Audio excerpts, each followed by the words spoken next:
We are going to need a lot of coffee for this one.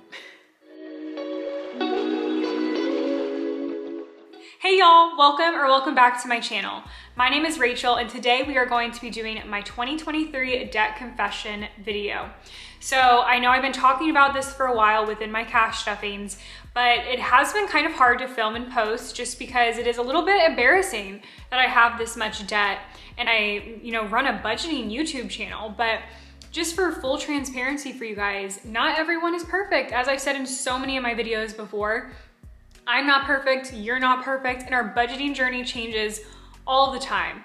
So with that, you might make mistakes within your budgeting journey, and sometimes that's debt, like we have today. If you guys are new here, I am so happy you're watching this video today and you joined.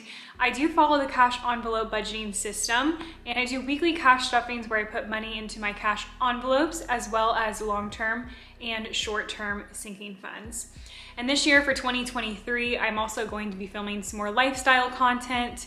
If you guys are interested in this type of video, make sure to hit that subscribe button and like this video. Okay, before we get into the exact nitty-gritty numbers of the amount of debt I am in, I just want to preface this video by saying I will not be going over the exact transactions that caused my 2023 debt. Instead, I'm looking at it in a high-level overview.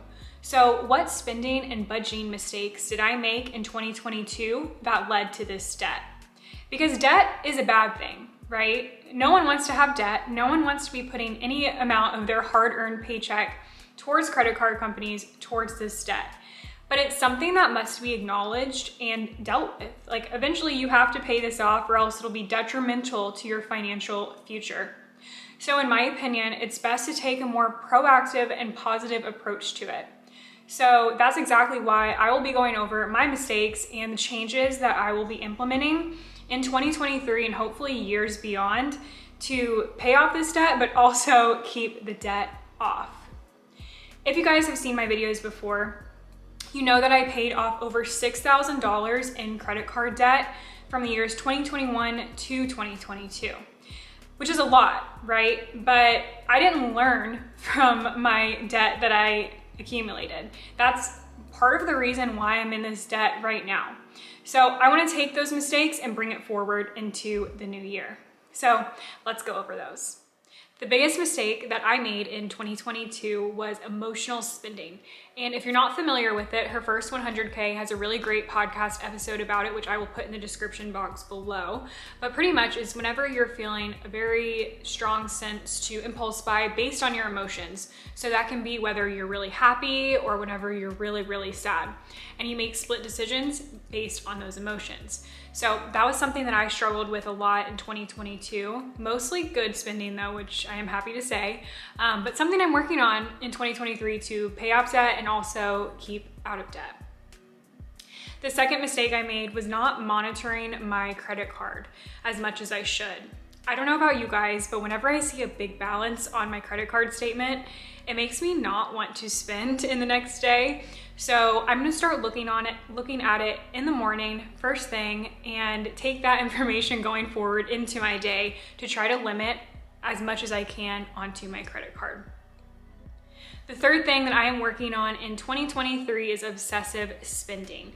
And I've never heard this term before, it's just kind of something I made up, but I'm a type of person that when I get something in my mind that I would like to buy, let's say it's like related to home organization, then that same day or like the day after, I need to go out and buy everything I need to finish that task. In reality, I probably won't have the bandwidth to go shopping, come back, and do it all within the same day. So why do I need to buy it the same day? I don't. Logically, I do not. So I'm gonna try and wait a couple of weeks and see if that's really something I want to do, but also plan for it in my budget and kind of think ahead onto like what kind of tasks that I wanna complete in the next month or so and put that into my, let's say, home budget. That way I can make those purchases when my budget is ready. But that is the three things that I identified were my biggest mistakes and things that I'm working on in 2023 and beyond, of course. But let's get into the nitty-gritty, the numbers. Okay, first thing, as I mentioned before, not going to go into the exact transactions that caused this debt, just the numbers in totality of what it looks like, what's on my credit card statement, right now. So I know a lot of other people that go through their debt confessions have a bunch of different cards that they have balances on, but for me, that's not the case. I don't have a lot of credit cards. I think I have 4 to be exact. So I don't really have a lot of areas that I would put things onto my credit cards. So that's why it's really just within one company, one bank. It's still a lot of money, but it's just within that one bank, which makes it a lot easier to talk about and also to pay off, because I can see it all in that one area when I open my app. So it's all through Capital One, and I will say their app interface is really user-friendly. So it's really easy to look at.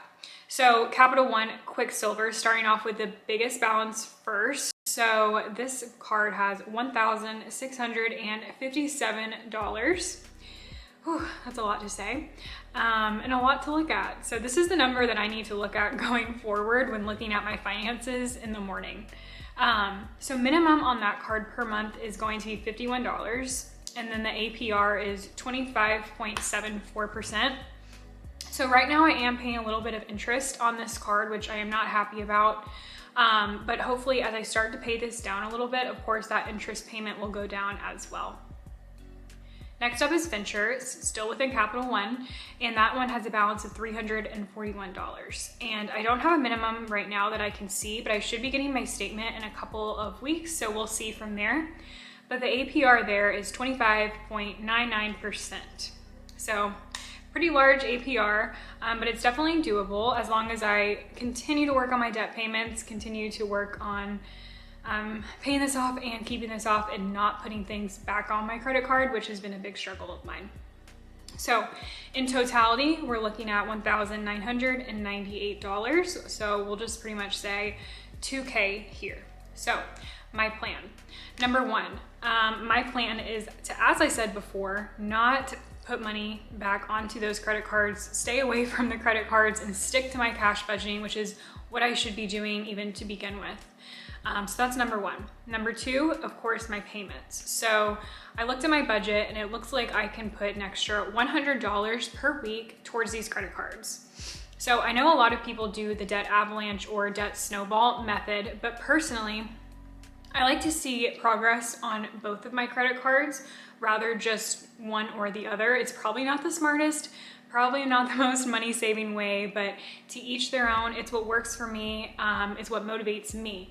So I'll be putting that $100 per week to both of those credit card balances. I haven't determined what exact amount I want to put towards each at the time, but I will update you guys whenever I make my next debt update video on what amounts that I determined. But overall, it'll still be $100 per week to that $2,000 balance. So with that being said, if I go this route, then my payoff date would be around the May 2023 timeframe, which is definitely doable. But I also am getting a few chunks of money here and there. So things like tax return and then potentially a bonus for work, which should be pretty significant. And I should be able to put some money towards my debt when I get those payouts. But those are of course estimated. I'm not sure if I'm getting those. So that's why I haven't included it in my totals for today. So I'm hoping it's before the May timeframe, but we will see what those amounts come to and how much I determine to put towards the debt payments. Okay, so that is my debt payoff plan and also the nitty-gritty numbers. Hopefully I will be paying this off by the May timeframe, maybe even earlier. But I hope you guys enjoyed today's video. I hope you enjoyed the transparency. I know it's a little bit tough because I run a budgeting channel, so you guys obviously watch me for my financial content, but not everyone is perfect, as I've mentioned before many times, and we all make mistakes. So hopefully you can learn from my mistakes and also get motivated to pay off your own debt. But I will see you guys next time. Thanks for watching. Bye.